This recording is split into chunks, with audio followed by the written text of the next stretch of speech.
大家好，今日就由我健仔介紹隻防水材料俾你哋啦。外牆潮濕，牆面起皮，還是發霉。雨虹 YH-Co 908透明外露防水膜一定幫到你。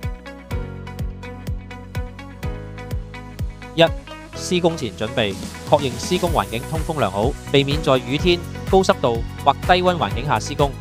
準備工具：鏟刀、快乾、修補泥、清潔工具、滾筒、油掃、量杯等。二、機面處理，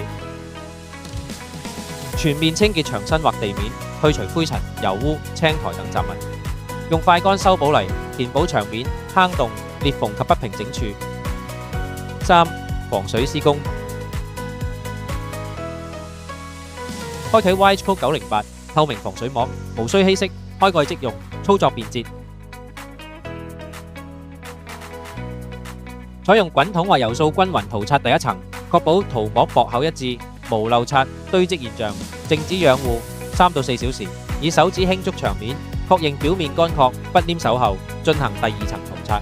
第二層採用十字交叉塗刷法，第一層左至右，第二層上至下，確保防水膜全方位覆蓋機面，無死角。1公升可覆蓋約10平方尺，實際用量按機面平整度調整。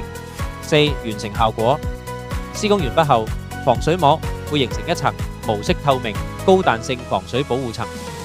重要提示： 1. 表面若長期積水，可能出現發白現象。 2. 避免放置超重物或尖銳物件，以免防水層破損。